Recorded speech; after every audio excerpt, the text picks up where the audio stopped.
Guys good evening. बिना देरी किए स्टार्ट करते हैं। क्योंकि पिछली वीडियो में टीओसी की वीडियो में अगर आप लोगों को याद हो मैंने एक आपको प्रॉमिस किया था कि एक वीडियो रिलीज करूंगा कि जो आपका मैन्युफैक्चरिंग प्रोसेस का थ्रूपुट रेट है उसको इजीली कैसे ट्रैक कर सकते हैं और उसके जो कंस्ट्रेंट्स हैं उनको कैसे इजीली आइडेंटिफाई कर सकते हैं। साथ ही साथ इस वीडियो में मैं आपको कुछ ट्रिकी फॉर्मूला और शेयर करूंगा जो आपके वर्क को ईज़ी बनाएँगे। जो कैलकुलेशंस हैं, लेंथी कैलकुलेशंस या लेंथी डेटा है जिसको आपको फेच करना रहता है, वो भी आपका ईज़ी होगा। तो बिना देरी के स्टार्ट करते हैं। तो for example let's assume there is a process which have 3 sub processes, right? There is a product which have 3 sub processes like injection moulding, painting and then assembly. तो पहले इंजेक्शन हुआ, देन पेंटिंग हुई and then assembly हुआ और then आपका जो final product है वो आपका बनकर तैयार हो गया। तो जब ये डिफरेंट डिफरेंट प्रोसेसेस हो रहे हैं तो इनके डिफरेंट डिफरेंट यील्ड है, डिफरेंट डिफरेंट यील्ड है तो उनके डिफरेंट डिफरेंट डिफेक्ट भी रहे होंगे जिसकी वजह से यील्ड इम्पैक्ट हो रहा है हमारा, राइट? तो वो जो डिफरेंट डिफरेंट डिफेक्ट है उनके डिफरेंट डिफरेंट रिजेक्शन रेट भी रहे होंगे प्रोसेस वाइज, राइट? तो अब हम आइडेंटिफाई करते हैं इन तीन प्रोसेस का कैसे सिंपली फॉर्म में यील्ड रेट कैलकुलेट कर सकते हैं और कौन सा इफेक्ट है जो मेजरली कंट्रीब्यूट कर रहा है इस यील्ड को इम्पैक्ट करने में, उसको भी आइडेंटिफाई कर सकते हैं, राइट? तो स्टार्ट करते हैं। तो आप देखोगे एक ये इंजेक्शन मोल्डिंग वर्कशॉप की एक टेम्पलेट मैंने प्रिपेयर की है। कुछ डिफेक्ट मैंने यहाँ पे डाले हैं, डॉट है, डस्ट है, डेंट है, बैंड है, बार पेज है। ये डिफेक्ट है, ये कुछ और भी हो सकते हैं प्रोसेस टू प्रोसेस और कुछ कॉमन भी हो सकते हैं, कुछ भी हो सकते हैं। यहाँ पे आप कुछ भी डिफेक्ट डाल सकते हैं, राइट? तो फॉर एग्जाम्पल यहाँ मानो कि 1 अक्टूबर की जो प्रोडक्शन है मेरी, यहाँ प्रोसेस हो गया, ये इनपुट हो गया, मतलब कि कितना मैंने इनपुट दिया उस प्रोसेस को स्टार्ट करने में, शुरू करने में। तो इंजेक्शन प्रोसेस हुआ है स्टार्ट 1 तारीख को, मैंने उसको 1000 पीस इनपुट किया, ठीक है? और उससे जो मुझे मिला वो मिला 981 पीसेस। तो ये 981 कैसे आया? मैंने जो 19 पीसेस डिफेक्ट में निकल गए मेरे, तो जब 1000 इनपुट में से 19 घटाऊंगा 98 981 बचेगा। तो ये 19 पीसेस क्या है? 19 पीसेस अगर देखोगे मैंने यहाँ पे एक सम का फॉर्मूला लगा रखा है, राइट? तो जो ये वाली सारी कैलकुलेट कर ली, ये वाली सम का फॉर्मूला लगा के, राइट? तो ये मेरे 19 पीसेस रिजेक्शन में निकल गए, एक डॉट में, दो डेंट में, ऐसे। अब बात आती है यील्ड रेट। यील्ड रेट का मैं ऑलरेडी बता चुका हूँ, ज्यादा इस पर टाइम बेकार करूंगा नहीं, वीडियो में डिस्क्रिप्शन में डाल दूंगा लिंक में, वो आप चेक कर सकते हो। तो ये मैंने यहाँ पे क्या किया, मैंने इसको कैलकुलेट कर दिया यील्ड को, ओके को डिवाइड कर दिया एनजी से, इनपुट से, तो मेरा यील्ड निकल गया। अब आप बोल रहे हो कि यार डिवाइड करना था तो ये इफ एरर का फॉर्मूला क्यों लगा दिया, राइट? तो ये बेसिकली हम किस केस में लगाते हैं? अगर मान लो ये इफ एरर का फॉर्मूला नहीं लगाता हूँ, फॉर एग्जाम्पल लो मैंने इसको क्या किया, ये मैंने लिया और इसको डिवाइड कर दिया सिंपल, राइट? ये मैंने डिवाइड कर दिया, ठीक है, कोई दिक्कत नहीं है, कैलकुलेट हो गया, बिल्कुल सही है। लेकिन अभी क्या करूंगा, मान लो मेरा फॉर एग्जाम्पल ये भी नहीं है, इनपुट नहीं है आज, तो आप देखोगे यहाँ पे ये आ गया, एरर आ गई, राइट? क्योंकि इनपुट नहीं है, फॉर्मूला को जो मेरे को फॉर्मूला को जो फीडिंग चाहिए थी वो नहीं है, तो एरर शो कर दी। तो इसमें मैं क्या करूंगा, इसमें वही एरर लगा दूंगा, इफ एरर का फॉर्मूला लगा दूंगा। अच्छा, एक्सेल में एक बड़ा ही सिंपल लॉजिक इन लोगों ने बड़ा ही यूजर फ्रेंडली सॉफ्टवेयर प्रिपेयर किया है। फॉर्मूला इटसेल्फ बोलता है कि आपको इस फॉर्मूले को लगा के क्या मिलेगा और कैसे लगाना है। तो आप देखो जैसे इफ एरर, वो बोल रहा है वैल्यू पे रिटर्न करेगा ये अगर एरर आएगी, तो जो आप एक्सप्रेशन दोगे वो एक्सप्रेशन दे देगा ये, ठीक है? तो इसको कैसे करते हैं, तो बोल रहा है वैल्यू, पहले तो वैल्यू दो जो आपको चाहिए थी यहाँ पे, ठीक है, हमने दे दी। अगर ये वैल्यू नहीं आती है, एरर आती है, तो कौन सी, तो क्या दोगे आप? तो मैंने क्या किया कि अगर मेरी ये वैल्यू, ये जो वैल्यू दी मैंने, यानी कि ओके को डिवाइड किया इनपुट से, अगर ये एरर आती है किसी भी वजह से, तो मेरा, मुझे एरर ना दिखा के कुछ भी वैल्यू दिखा दे। मान लो इसमें दिखा दे कि राहुल गोज टू स्कूल दिखा दे, राइट? तो ये अब मेरा, अगर मैं यहाँ पे इनपुट ना डालूंगा तो ये मेरे को राहुल गोज टू स्कूल दिखा देगा। ये देखो, दिखा दिया, ये देखो। अब मैं यहाँ डाल दूंगा 1000, तो ये मेरे को दोबारा से यील्ड रेट कैलकुलेट करके दिखा देगा। आया लॉजिक समझ में? इसलिए मैंने यहाँ पे इफ एरर का फॉर्मूला लगाया था कि यहाँ पे अगर कोई वैल्यू हो ना हो, मेरे को ये ब्लैंक, मेरे को एरर ना दिखा के कुछ सर्टेन वैल्यू दिखाए। तो मैंने ये ना लगा के मैंने यहाँ पे क्या किया था, इसको ब्लैंक छोड़ दिया था। डैश लगा के छोड़ दिया, मुझे डैश चाहिए, मुझे कुछ नहीं चाहिए, या मैं इसको ब्लैंक लेता हूँ, ब्लैंक कंसीडर करता हूँ जिससे कि कैलकुलेशन में ईजी हो जाएगा, राइट। तो मुझे यहाँ कुछ नहीं चाहिए, या तो मेरे को वैल्यू दे, अगर वैल्यू नहीं दे रहा तो ब्लैंक दे दे इस कॉलम को, राइट। तो इसलिए मैंने ये इफ एरर का फॉर्मूला लगाया। तो आप भी ऐसे ही अपने डे टू डे वर्क में यूज कर सकते हो इफ एरर का फॉर्मूला। उसके बाद फिर क्या है, ये तो मेरा हो गया ओवरऑल रिजेक्शन कितना रहा उस rate, sorry overall yield rate कितना रहा। अब रिजेक्शन की अगर बात करोगे तो 100% में 98.10 घटाओगे तो अराउंड 1.8% घटेगा, रिजेक्शन बचेगा। तो 1.8% रिजेक्शन क्या क्या है, तो वो यहाँ पे दे रखा है, 0.1% डॉट है, 0.2% डेंट है, 0.7% बेंट है, राइट, बेंट है। तो इस तरीके से ये एक दिन का प्रोडक्शन की समरी हो गई कि भैया यील्ड रेट क्या रहा, reject defect wise rejection rate क्या रहा। अब बात करूं हर डे रोज की 2 तारीख में क्या रहा, तो उसका ये रे उसकी डिटेल ये है, 3 में ये है, ऐसे करके पूरा मंथली मैंने ट्रेंड इंजेक्शन वर्कशॉप का निकाल लिया, राइट, सेम लॉजिक में। अब आप बोलोगे ये कैसे निकाला है रिजेक्शन रेट ये वाला, यहाँ पे फिर दोस्तों वही फॉर्मूला मैंने लगाया है इफ एरर का, राइट। तो आप कंफ्यूज ना हो, इसमें सेम इफ एरर का फॉर्मूला लगा है। इसमें क्या है, इसमें भी मैंने यही किया है, इस क्वांटिटी को इससे डिवाइड मार दिया इनपुट से, तो आपका डिफेक्ट बाई रिजेक्शन रेट निकल आया। इसमें बड़ा इंटरेस्टिंग फॉर्मूला यहाँ पे अगर आप देखोगे, या आप देखोगे ग्रांड टोटल कर दिया मैंने यहाँ सबका। तो अगर मैं बात करूं 10 तारीख तक मेरा अराउंड 22K का प्रोडक्शन हुआ है, 22K का, राइट। तो यहाँ पे कुछ नहीं है, यहाँ पे सिंपल सम का फॉर्मूला लगाया, आप लोग यूज कर सकते हो सारे को जोड़ने के लिए सम का, ठीक है। यहाँ पे वही फॉर्मूला है, इसमें से ई घटा दिया तो मेरा क्या आ गया, देखो सी में से डी ई हटा दिया तो मेरा ये आ गया, राइट। यहाँ पे भी सेम फॉर्मूला है, जो मेन लॉजिक है वो यहाँ पे है। यहाँ पे आप देखोगे सम इफ्स का फॉर्मूला लगा हुआ, सम इफ्स। तो ये बेसिकली हम कहाँ लगाते हैं, अगर देखो मैं यहाँ पे सम लगाऊंगा, राइट। अब आप बोलोगे यार सम इफ्स का फॉर्मूला क्यों लगाना है, सम का क्यों नहीं लगाना है। देखो मैं सम का फॉर्मूला लगाऊंगा तो सम का जो फॉर्मूला है वो बेसिकली एक तरफ पहली बात तो नंबर्स काउंट करता है, और वो भी एक तरह की मतलब डिजिट काउंट करेगा। तो देखो यहाँ पे 2 तरीके की फॉर्मेटिंग है नंबर की, मैंने मान लो इसको सम कर दिया, ये देखो क्या ये 24 है, 24.034 है, नहीं, देखो कितने होंगे, एक दो कितने थे, देख लेते हैं इसको पहले कितने थे, ये 24 थे, लेकिन उसमें कितना आ रहा है। अब आप बोलोगे हो सकता है जीरो के बाद ढक रही हो डिजिट, तो लो मैं आपको इसको 2 पॉइंट तक करके दिखा देता हूँ, आपको ये जीरो ही दिखेगा, देखो जीरो दिख रहा है, 24.0 तो हुआ क्या, एक्चुअल में सम का फॉर्मूला एक साथ परसेंटेज और ये काउंट नहीं कर सकता, वो केवल नंबर्स काउंट करता है। तो अब हमारा यहाँ पे अब बात आएगी कि फिर करें कैसे। तो अब ये हटा, ऐसा क्या हो कि केवल नंबर नंबर काउंट करे, जब इस रेंज को मैं सेलेक्ट करूं तो केवल नंबर नंबर काउंट करे, ये परसेंटेज हटा दे, तब मेरा सम इफ्स के फॉर्मूले का रोल आता है। सम इफ का फॉर्मूला क्या बोलता है, सम इफ का फॉर्मूला देखो अपने आप ही आपको बताएगा, राइट।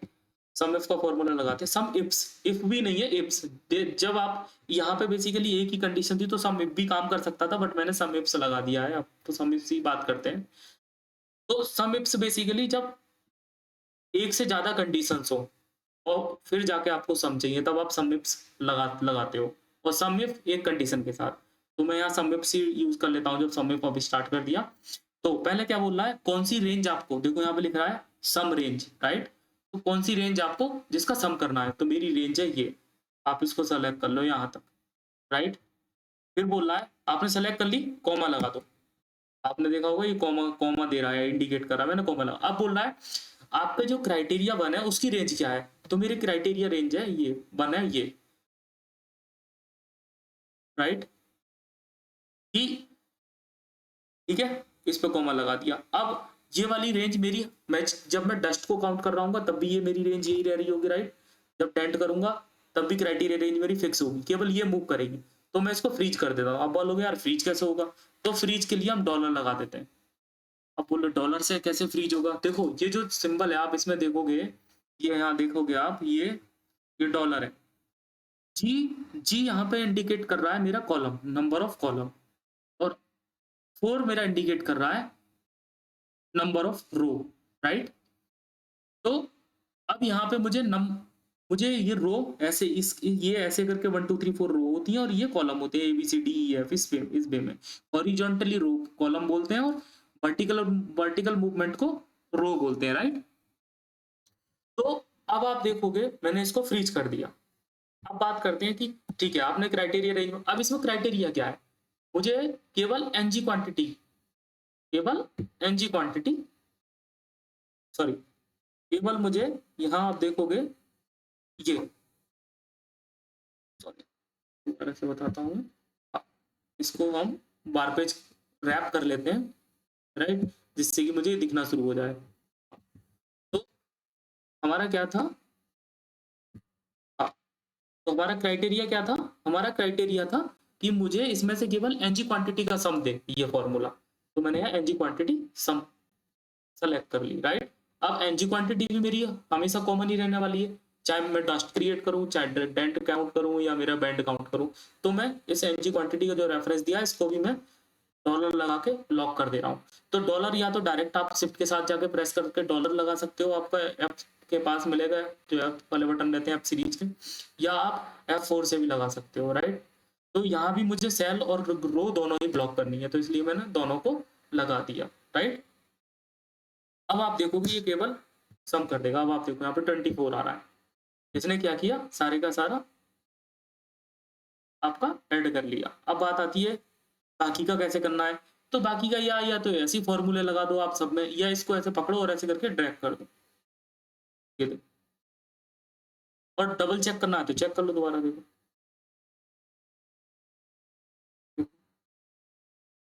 ये मूव करना चाहिए रेफरेंस। अगर आप इस सेल को क्लिक कर रहे हो तो यहाँ पे आना चाहिए सम वाली रेंज, जिसको सम करना है। बाकी यहाँ तो क्राइटेरिया वन, ये तो सब में कॉमन ही रहेगा, सेम क्राइटेरिया वन जो मैं दे रहा हूँ जिसको काउंट करना है वो भी कॉमन रहेगा, राइट। तो इसलिए ये मूव नहीं कर रहे हैं क्योंकि मैंने ये फ्रीज कर दिए थे डॉलर से। अगर आप जी के पहले डॉलर लगा दोगे, अल्फाबेट के पहले डॉलर लगाओगे, it means you are freezing to the column. अगर आप नंबर्स के पहले डॉलर लगाओगे, it means you are freezing to the row. अगर आप दोनों के पहले, रो के पहले भी और कॉलम के पहले भी, अल्फाबेट के पहले भी नंबर के पहले भी अगर आप डॉलर लगा दोगे तो it means you are freezing for both column and row. तो ऐसे करके हमारा कैलकुलेट हो गया। तो ये मेरा ओवरऑल रिजेक्शन हो गया, राइट। ऐसे ही मैंने ओवरऑल रिजेक्शन निकाल लिया पेंटिंग में, ये देखो सेम ऐसे ही निकाल लिया मैंने असेंबली में, राइट। अब मेरे पास मुझे पता चल गया कि मेरा यील्ड रेट क्या चल रहा है प्रोसेस वाइज, बट डेटा बड़ा मैसी है। अगर मैं आपसे बोलूं इसमें कौन सा रिजेक्शन हाई है, आप आइडेंटिफाई कर सकते हो, you can, but you will take a lot of time. तो हमारे पास वो टाइम तो है नहीं। तो come to the another slide. अब इसमें मैंने देखो कितने सिंपली तरीके से यहाँ पे इजिली आप आइडेंटिफाई कर सकते हो स्क्रैच, जो एक ऐसा डिफेक्ट है जो सबसे ज्यादा कंट्रीब्यूट कर रहा है रिजेक्शन को। 1.3% रिजेक्शन है मेरा तीनों प्रोसेस को मिला के। अगर मैं प्रोसेस वाइज बात करूं तो ब्लू मेरा इंडिकेट कर रहा है इंजेक्शन के रिजेक्शन को, ऑरेंज मेरा इंडिकेट कर रहा है पेंटिंग के रिजेक्शन को, ग्रे मेरा इंडिकेट कर रहा है असेंबली रिजेक्शन को, और येलो मेरा इंडिकेट कर रहा है ओवरऑल रिजेक्शन को। तो यहाँ पे आप देखोगे 0.39% मेरा स्क्रैचेस है रिजेक्शन में, तो उसमें इंजेक्शन में, पेंटिंग में सबसे ज्यादा 0.78% रिजेक्शन है, और फिर 0.19% रिजेक्शन है मेरा असेंबली में। तो ओवरऑल जो सबसे ज्यादा रिजेक्शन रेट मेरा इस डिफेक्ट का है। तो ये मेरा बेसिकली कंस्ट्रेंट हो गया इस प्रोसेस के लिए। अगर मैं इस वाले डिफेक्ट को रिमूव कर दूंगा तो मेरा 1.3% तो ऑटोमेटिकली इंप्रूव हो जाएगा, खुद से इंप्रूव हो जाएगा। अगर मैं इसको हटा ही दूं, स्क्रैच बिल्कुल खत्म कर दूं प्रोसेस से, तो मेरा 1.3% रिजेक्शन इंप्रूव हो जाएगा तीनों प्रोसेस को मिला के। तो कैसे किया मैंने ये इतने सिंपल तरीके से, तो मैंने क्या किया, मैंने कुछ नहीं किया, आपको दिखाता हूँ मैं, थोड़ा सा नीचे करके हाइड कर देते हैं थोड़ी देर के लिए, ठीक है। मैं दिखाता हूँ आपको। तो मैंने क्या किया, वो जो डिफेक्ट थे ये सब में डिफेक्ट कॉमन ही है, तो मैंने ये डिफेक्ट क्या किया, ला के रख दिए, ये मैंने यहाँ ला के ड्रॉप कर दिया। तो अब आप बोलोगे भैया ये तो कर दिया आपने, अब वो ये ओवरऑल रिजेक्शन कैसे उठाया आपने, ये तो यहाँ पड़ा है, ये एक एक करके उठाया, कैसे उठाया। या मान लो मैं कल 11 तारीख का रिजेक्शन करूंगा, तो क्या मैं हर रोज ये जो भी नंबर अपडेट होंगे अगले दिन के प्रोडक्शन के वो वहां पर रोज रोज अपडेट करूंगा, नहीं। आपको ये फिल कर देनी है, बस केवल आपको इस सीट में वैल्यू फिल करोगे वो ऑटोमेटिकली अपडेट होगी। कैसे, वो देखो मैंने क्या किया, या बी लुकअप लगा लिया कि इंजेक्शन में जितना भी डॉट का रिजेक्शन हो वो मेरा यहाँ ऐड हो जाए, वो मैंने एच लुकअप से निकाल लिया। एच लुकअप बेसिकली हॉरिजॉन्टल काम करता है, बी लुकअप वर्टिकल काम करता है। हॉरिजॉन्टल मतलब रो में देखता है एच लुकअप, और बी लुकअप वर्टिकल है, यानी कि कॉलम में देखता है। तो मैंने यहाँ एच लुकअप लगाया, क्यों? क्योंकि मेरा जो सम है टोटल, ग्रैंड टोटल है, वो मेरा रो में है, ठीक है, रो में है, मतलब डिफेक्ट के अगेंस्ट में, रेफरेंस में रो में डेटा दे रखा है, तो यहाँ पे एच लुकअप काम करेगा। अब यही मान लो ऐसे की जगह ये वर्टिकल होता, इस कंडीशन में वर्टिकल में होते हैं डिफेक्ट, और वर्टिकल में ही होता है सम, ग्रैंड सम, तो हमें पी लुकअप काम करता। तो यहाँ पे मैंने एच लुकअप लगाया। एच लुकअप कैसे लगाया? बड़ा सिंपल है, ये भी दिखा सकता हूँ मैं आपको। तो मान लो एच लुकअप लगाना है आपको। एच लुकअप बोलता है, देखो, look for a value in the top row of a table और array of values and then return the value in the same column from a row you specify। मतलब जिस रो में आपको मान लो मुझे इस डिफेक्ट की वैल्यू देखनी है नेक्स्ट टेबल के पर्टिकुलर रो में, राइट, तो मुझे ये एच लुकअप लगाना पड़ेगा। कैसे? अब मान लो मैंने एच लुकअप लगाया, पहले क्या बोला? लुकअप वैल्यू क्या देखना है मुझे? ये डिफेक्ट है सर्टेन, इसको आपको दिखेगा नहीं है, इसको रैप कर देंगे तो आपको ये फॉर्मूला दिखना शुरू हो जाएगा। रैप कर दिया मैंने ये, ठीक है, अब आपको दिखना शुरू हो जाएगा, देखो अब आपको डॉट दिखेगा। हाँ, तो क्या बोल रहा है वो बोल रहा है H lookup, right, H lookup, lookup value क्या देख, किसके लिए देखनी है वैल्यू मुझे? डॉट, इसका रिजेक्शन देखना है, ब्रैकेट दे दो। फिर बोल रहा है टेबल एरे, टेबल एरे में जाओ, राइट, ये मेरी वो टेबल है, मुझे यहाँ पे देखनी है। तो मेरी बुक डिफेक्ट डिटेल का है, डिफेक्ट ये यहाँ से स्टार्ट हो रही है ना, ये डिफेक्ट रेंज है, और ये मेरी टेबल है मुझे, ठीक है, यहाँ तक, ये ग्रांड टोटल वाली जो लास्ट लो है जिसमें सम दे रखा है, यहाँ तक मुझे काउंट करना है, ठीक है। अब आप देखोगे कौन सा कॉलम है ये रो की, एच लुकअप की जब हम बात करेंगे तो इसमें रो को देखेंगे बेसिकली। तो ये कौन सी रो में जाके है ग्रांड टोटल? ये मेरा 22 रो में है। अगर आप देखोगे यहाँ फॉर्मूले में ब्लिंक कर रहा है, यहाँ जहाँ पे कर्सर है उसके बराबर में दे रखा हो 22R इंटू 11C। तो ये जो 22 मतलब इसका कहने का है 22R रो है और 11 कॉलम है। तो मुझे कॉलम में ध्यान फोकस नहीं करना, 22 रो ये मेरे लिए की इंपॉर्टेंट है। तो मैंने सेलेक्ट कर ली, राइट, कॉमा दिया, फिर बोल रहा है उस रो का नंबर दो जिसमें से तुम्हें वैल्यू ढूंढनी है। पहले टेबल का नंबर दो जिसमें तुम्हें वो वैल्यू है, दे दी, टेबल दे दी मैंने उसको। फिर बोल रहा है मुझे रो का नंबर दो जिसमें वो डेटा उठाना है उस वैल्यू के अगेंस्ट में, डॉट के अगेंस्ट में, ठीक है। तो वो रो नंबर कितना था मैंने अभी आपको दिखाया था 22, राइट। फिर कॉमा ट्रू या फाल्स, इस अप्रोक्सीमेट या एग्जैक्ट मैच। तो आप इसमें जीरो कर दोगे, कोई दिक्कत नहीं है, इसका इतना रेलेवेंस नहीं है। आप इसमें जीरो डाल दो, मतलब ट्रू डाल दो, हमेशा के लिए जीरो डाल दो, कोई दिक्कत नहीं। अब आप एंटर मारोगे तो आपका वैल्यू आ जाएगी। देखो डॉट कितना है 24, यहाँ पे कितना है 24, ये कितना है डेंट 27, यहाँ कितना है डेंट 27। अब आप यहाँ पे जब भी अपडेट करोगे, जैसे मान लो ये किसी सर्टेन प्रोडक्ट्स मैंने इसको 12 कर दिया, राइट। अब देखना यहाँ कितना हुआ 34, और यहाँ कितना हुआ 34। तो ये ऑटोमेटिकली अपडेट होगा। Now you don't need to update a single word. What आपको क्या करना है? केवल आपको केवल ये अपडेट करना है। यहाँ मैंने पाइवोट लगा रखी है, आपको जाना है और रिफ्रेश कर देना है, यहाँ वैल्यू ऑटोमेटिक अपडेट हो जाएगी, ठीक है। बस अब आपको कुछ नहीं करना, आपका डेटा यहाँ ग्राफ में रिफ्लेक्ट हो गया, ठीक है। तो डॉट हमारा कितना हो गया 34 हो गया। ऐसे ही पेंटिंग वाले में जाके फॉर्मूला लगा दो एच लुकअप, ऐसे ही। अब आप देख रहे हो यार इसमें बहुत सारी आपने इसमें तो आपने फ्रीज कर रखा है। अब एक्चुअली क्या है, अब मुझे ये वैल्यू देखनी है टेस्ट, मैं इसको फ्रीज करूँ ना, जो मैंने रेफरेंस दिए ये, तो वो मेरी टेबल मूव हो जाएगी। देखो अब तो मैं दिखाता हूँ, मैं बिना फ्रीज करे करूंगा, देखो सारी एरर, क्यों? टेबल मूव हो गई मेरी। अब अगर मैं इसको फ्रीज कर दूं, ए थ्री मतलब ये डॉट, राइट, ये तो मुझे मूविंग चाहिए, तो इसको ऐसे ही फ्री छोड़ना है। मुझे ये टेबल मूव करनी है जो मैंने टेबल की वैल्यू दी थी, ठीक है। तो मैंने यहाँ डॉलर लगा दिए और यहाँ अब मेरी टेबल वो ब्लॉक हो गई, राइट। अब आप देखोगे, अब मैं इसको मूव करूंगा तो मेरे कोई इम्पैक्ट नहीं आएगा, ये देखो आप, राइट। ऐसे ही आपको करना है। तो इस तरीके ये आपका यहाँ पे टेबल मास्टर डेटा आ गया।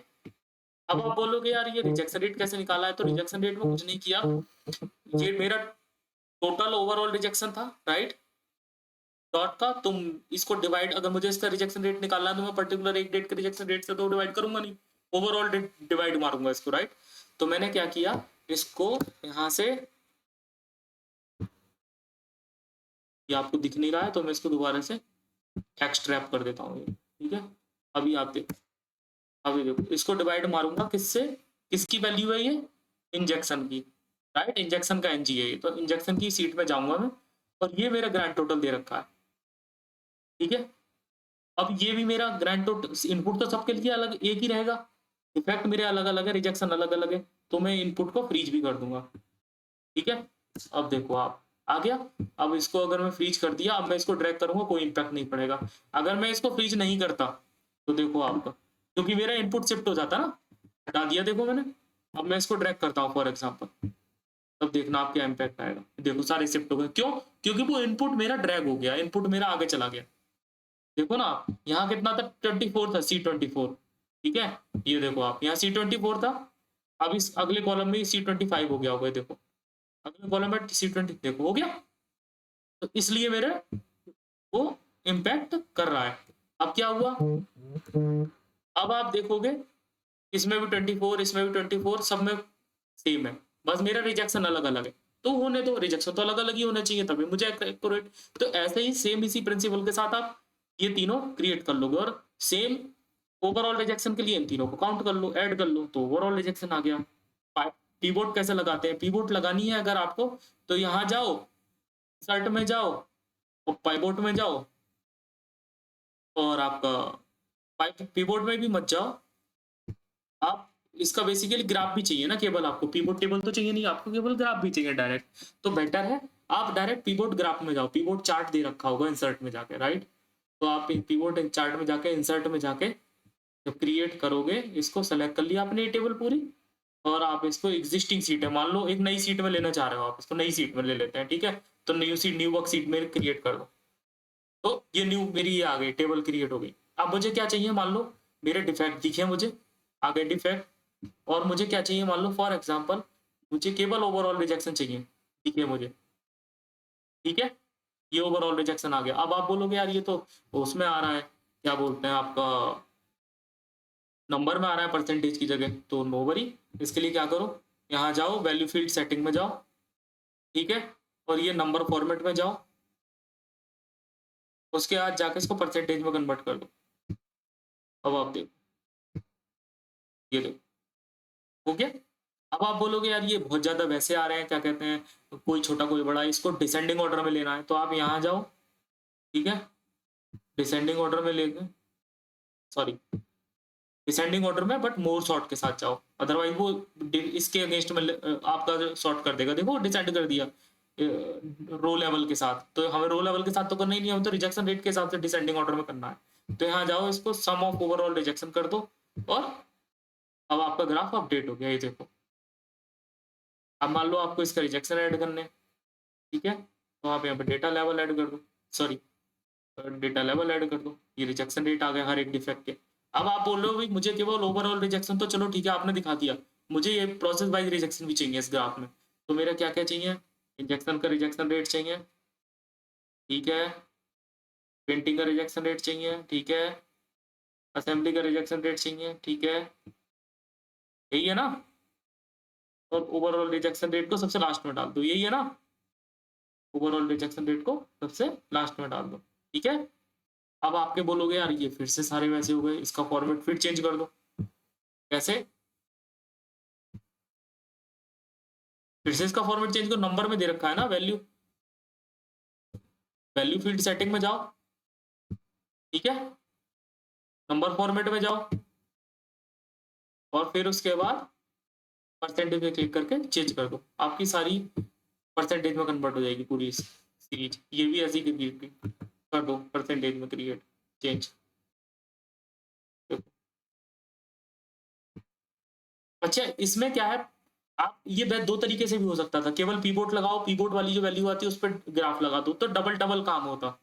अब यहाँ पे क्या है, आपने डायरेक्ट पीवोट चार्ट ही लगा दिया, तो आपका डेटा और भी ज्यादा सिंप्लीफाई हो गया। पीवोट चार्ट इसलिए ज्यादा बेटर है, बजाय पीवोट लगाओ फिर चार्ट लगाओ, तो पीवोट चार्ट ज्यादा अच्छा है। तो यहाँ पे ये चेंज हो गया, इसको भी चेंज कर दो। क्या ऐसे करके सारी का फॉर्मेटिंग नंबर से परसेंटेज में कर दो। उसके बाद फिर ग्राफ आपको जैसे चाहिए आप अपनी इच्छा के अनुसार ग्राफ को एडजस्ट कर सकते हो। तो हमारा पहले हम इसकी वैल्यू फील्ड सेटिंग चेंज करके सबका फॉर्मेट चेंज कर देंगे। ये आपका फॉर्मेट चेंज हो रहा है, सारे परसेंटेज में कर दो। और उसके बाद फिर आपको जैसा ग्राफ चाहिए वो मॉडिफाई कर लो। अब आपका ग्राफ आप बोलोगे यार बहुत ज़्यादा मैसी है, चलो इसको थोड़ा सिंप्लीफाई करते हैं। पहले इसमें से डेटा लेवल हटा ही देते हैं, ठीक है। अब ये क्या क्या बोल रहा है, ओवरऑल रिजेक्शन मेरा दे रखा है इसने, अभी ग्राफ में दे रखा है। इसको थोड़ा सिंपल कर क्या करते हैं, इसको ग्राफ चेंज करते हैं। ग्राफ कैसे चेंज होगा, डिजाइन में जाओ और चेंज चार्ट टाइप में चले जाओ। चेंज चार्ट टाइप में जब आप जाओगे तो आप क्या करो, ये सब ना क्लस्टर की जगह ना स्टैक कॉलम ये वाला ग्राफ ले लो। ये भी स्टैक में कर दो, ये भी स्टैक में कर दो। ये वाला लाइन ग्राफ में रहने दो ओवरऑल रिजेक्शन, बट इसको सेकेंडरी एक्सेस पे प्लॉट कर दो। अब आपका ग्राफ देखना कितना स्मूथ हो गया। उसमें भी इसको सॉर्ट कर दो वो जिसमें रिजेक्शन सबसे ज्यादा हो।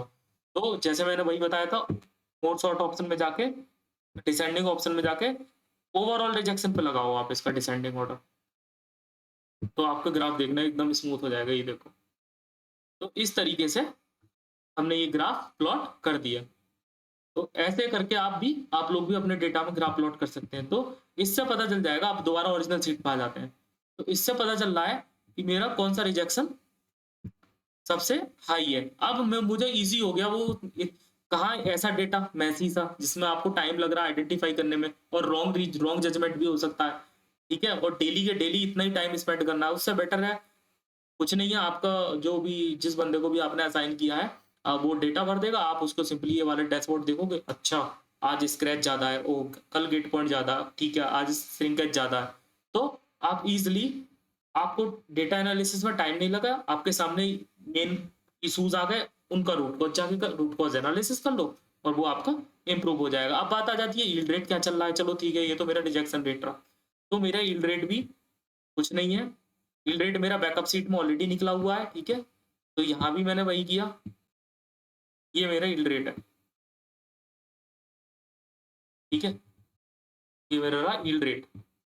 तो यील्ड रेट में ही मैंने वही किया, जैसे मैंने वो डेटा निकाला था इसमें मैंने बी लुकअप लगा दिया, एच लुकअप नहीं लगाया इसमें, ठीक है। तो यहाँ मैंने बी लुकअप लगा दिया, यहाँ मेरा डेटा आ गया, ठीक है। यहाँ भी डेटा मैंने उसी सीट में से उठाया है, देखो अगर आप देखोगे यील्ड में गिरा मेरा, क्यों लगाया है मैंने, क्योंकि यहाँ पे डेटा मेरा कॉलम में है, ये देखो ये मेरा डेट्स नहीं, ये उसके अगेंस्ट में मेरा यील्ड रेट रहा, इसलिए मैंने यहाँ पे बी लुकअप लगाया है। बी लुकअप लगा के हाँ सेम भाई, ये वहां पे रो को चेक करते थे, यहाँ कॉलम चेक करते थे, जैसे एच लुकअप लगाए सेम बी लुकअप लगेगा। आप किसी को क्वेरी हो मैं दोबारा से अलग वीडियो में समझा दूंगा, अभी लेंदी हो जाएगी, ठीक है। ये निकल के आ गया। अब हर प्रोसेस का निकाल लिया, ठीक है। इंजेक्शन का यील्ड आ गया डेट वाइज, प्रिंटिंग का यील्ड आ गया, असेंबली का आ गया, तो और रोल थ्रूपुट आ गया, मैंने मल्टीप्लाई कर दी, आरटीवाई निकल गया। आरटीवाई है क्या, इसके लिए अलग से वीडियो ऑलरेडी बना रखी है, चैनल पे जाकर देख सकते हो, ठीक है। अब ये डेटा बन के आ गया, मान लो अब या तो मैं इसको वन बाई वन सारे एनालाइज करूँ कि कौन सा ज्यादा किस किस प्रोसेस में किस डेट में ज्यादा रिजेक्शन है, या दूसरा तरीका ये है कि मैं ग्राफ प्लॉट कर लूँ। तो यहाँ देखो ग्राफ में इजिली दिख रहा है कि 3 तारीख को 3 अक्टूबर को मेरा किस किस की है, ये ऑरेंज है पेंटिंग और येलो है मेरी आरटीवाई। तो मेरा पेंटिंग का रिजेक्शन डाउन हुआ, इस वजह से क्या हुआ, मेरा ओवरऑल आरटीवाई भी इफेक्ट हुआ। तो पेंटिंग का ऐसा कितना हुआ, तो भाई पेंटिंग का मेरा उस दिन 33.33 था। अब देखते हैं क्या 3 तारीख को वाकई में था, यस पेंटिंग में 3 अक्टूबर को 33% रिजेक्शन था। रिजल्ट क्या हुआ, वो उसने पूरा थ्रूपुट गिरा दिया, कितना हो गया 31.77 हो गया। अब मुझे पता चला कि मुझे बेसिकली रिजेक्शन इस डेट में अगर काम करूं तो मेरा काम ये बेसिकली इम्प्रूव हो जाएगा, पेंटिंग में अगर काम करूं या वो जो पर्टिकुलर डिफेक्ट है उन पे काम करूं तो भी इम्प्रूव। अब देखो कैसे कितना फर्क पड़ेगा, अगर मान लो इस ये मैं इसको इम्प्रूव करके 75% कर देता हूँ, ठीक है, कि मतलब आगे कभी भी 75 से कम ना हो, तो कितना हो गया 31 की जगह 71% होगी। तो ऐसे जिस भी सब प्रोसेस पे आप इम्प्रूवमेंट पे काम करोगे तो ओवरऑल थ्रूपुट आपका अपने आप से इम्प्रूव हो जाएगा। जब थ्रूपुट इम्प्रूव होगा, आपकी वेस्टेज, आपके ऑर्गेनाइजेशन की जो रिजेक्शन है, जो लॉसेस है वो रिड्यूस होंगे। जब वो रिड्यूस होंगे, सिंपल सी बात है, आप किसी सर्टेन मैन्युफैक्चरिंग प्रोसेस में आपने स्पेंड इसलिए किया, इन्वेस्टमेंट इसलिए की है जिससे आप उसको मनी में कन्वर्ट कर सको, उसको गुड्स में कन्वर्ट करके सेल करके पैसे अर्न कर सको। बट हो क्या रहा है, वो कोई एक प्रोसेस है जो कायदे में 1 घंटे में 100 पीस ओके बना सकता है, बट किसी सर्टेन लिमिटेशन की वजह से वो केवल 50 पीसेस ही ओके क्रिएट कर रहा है। तो वो जो बचे हुए 50 पी हैं वो उस कंपनी के लिए लॉस है, उस ऑर्गेनाइजेशन के लिए, उस बिज़नेस के लिए लॉस है। तो वो 50 पीसेस को मैं कैसे कन्वर्ट कर सकता हूँ ओके में? तो इस तरीके से आप थ्रूपुट रेट मॉनिटर कर सकते हैं हर प्रोसेस का। किसी भी प्रोसेस का आप इस तरीके की टेम्पलेट, ईज़ी सिंपल टेम्पलेट बना सकते हैं। अगर किसी बंदे को कोई प्रॉब्लम है, समझ में नहीं आ रहा है कैसे बनाएँ, तो वो मेरे को कमेंट सेक्शन में बता सकता है, अपनी मेल आईडी शेयर कर सकता है। मैं उसको कनेक्ट कर लूँगा और मैं आपको फिर फर्दर हेल्प कर दूँगा कि आगे कैसे करते हैं। तो दोस्तों, आई होप कि आप लोगों को ये टेम्पलेट समझ में आई होगी, आ गई होगी। अगर किसी को नहीं समझ में आई हो तो मेरे को कमेंट सेक्शन में पूछ सकता है। तब तक के लिए bye bye, thank you so much.